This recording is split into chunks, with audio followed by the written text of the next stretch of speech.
Yo, what's going on, guys? I'm here today to do a review of Blade and Soul. It's the animation of an MMORPG from Korea. It's an Asian martial arts game, and it starts off where this chick basically murders three just random servants of what looks to be this dark guild that kind of reminds me of Alma Thorin from Magi, and then they pop up and we get to see one warrior that looks like she's a DPS, and then which is a damage per second. If you haven't played MMOs, there's three or four types of people. You've got your sorcerers, which are your healers, your rangers, which are your DPSers, and also your tanks, which are DPS and absorb all the damage.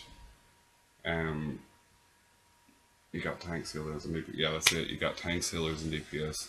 Your rangers and your tanks are also both DPS. Your tank hoards all the enemies, and your sorcerer heals you. And there's also magician or sorcerer generally that also is primarily for DPS.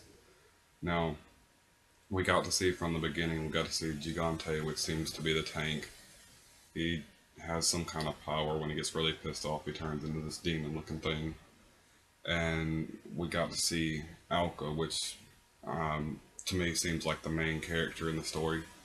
She's an assassin from the clan of the sword, and she wields two daggers. He was only wielding one dagger in the very beginning, if I'm not mistaken, but this dagger isn't like a regular dagger. Like you would see a regular dagger, and it has the blade coming off the center of it, and this dagger has like another little blade coming off right here that stretches out into like a chain. Now, after she does all that killing, it cuts to a scene where she's basically cleaning herself off, and then some dude's trying to peep on her, and she's like about kills him. And his buddy comes around the corner and holds a gun to her, and he's like, "Whoa, whoa!" And maybe you should just let him go. We're not trying to be hostile here. And then offers her a job to work for him, protecting their small farming village from Palma, which seems to be a very large village, highly habitated by, a futuristic colony, not a farmer's colony. So basically, you see her, and she's like, yeah, her clothes are all bloodied up, so they just give her something to wrap around her till they get to the village so they can get her more clothes. Alright, when they get to the village, this is pretty funny. Masa and Koga are the ones that find her and actually take her back to the village. Koga's the older man, Masa's the younger man. When they back to the village, they ask him if you have any proof of how good she is. And Masa's like, points at herself. She made me piss myself, so she must be pretty badass. So I thought that was pretty funny.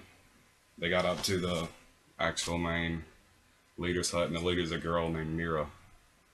Now, Mira also wanted to test how good Alka was, so she tried to attack her like right away with a kunai, or something that's similar to a kunai, which is a throwing knife.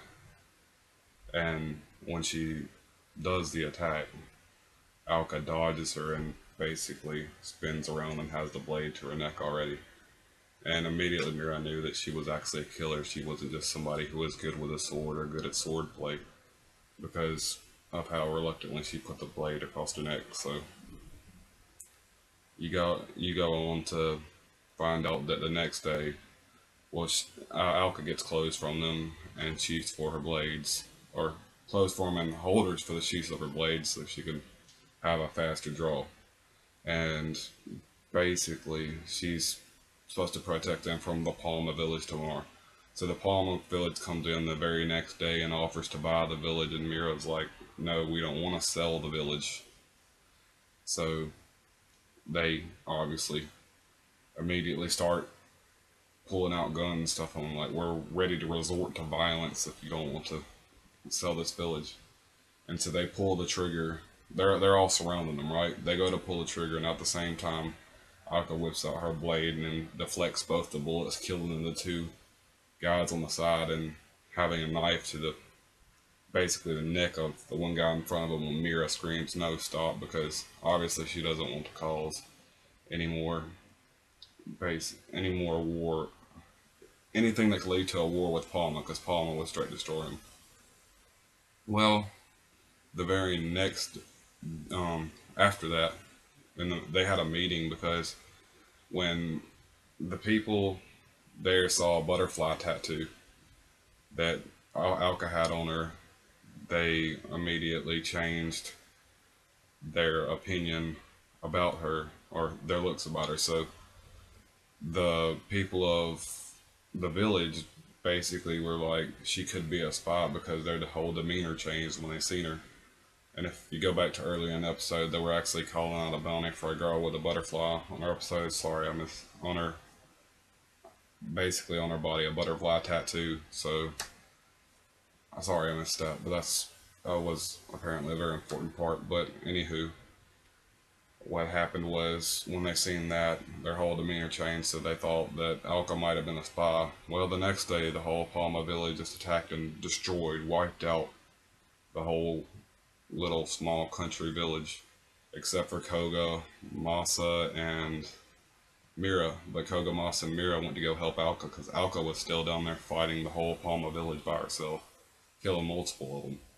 Well, Koga, Mira, and Masa went down there to try to fight them off, and Koga and Masa got severely wounded or possibly killed. It looks like they were killed, but we don't know for sure because it really didn't show their dead body. So I'm saying there's still a chance that they were only severely wounded. So then it cuts off at the end where well, it showed one of the warriors that she was fighting was testing a vial that were supposed to strengthen him up so he could fight Alka, and he was willing to volunteer to do this, and he popped that thing, and then Alka wound up killing him because he still wasn't strong enough to beat Alka. Now, they went up to, after all the fighting was done, Mira and Alka went up to the ridge, and Mira had heard something in the fight where the guy that Alka was fighting said that Alka used to work for the Palma village, and she killed her master. So Mira asked if that was true, and yes, it was true, but that was her revenge for something that the Palma village did to her. So she then told Mira to take her revenge on the Palma village for what they did to her. So maybe we're going to see the start of a team with Palma and Mira fighting off, or going to fight the Palma village. Generally, in MMO games, teams will go from anywhere from 4 to 16 members, 16 members being a raid on a dungeon, or 8 members being anywhere from 8 to 16 is the regular raids. Just 4 players, or hell, even sometimes 6 players are just the average dungeons that you would go on, because you wouldn't go to a dungeon all by yourself. So this anime, the animation was fairly good, except for when they tried to go into 3D graphics, when they tried to show the flags waving and the flowers flapping through the wind. The drawing wasn't that good, so overall the animation is 8 out of 10. The way the story opened up was really not bad, but it didn't straight pull me in, so I'm really going to give it a 7 out of 10. It wasn't that great, but it was alright. And the plot, we can't really say any plot progression here, so that's not a category in this. Overall, I'm going to give this anime an 8 out of 10. Well, this anime episode 1. And I'm actually going to check out the MMO now because the MMO looks pretty good. Alright guys, peace.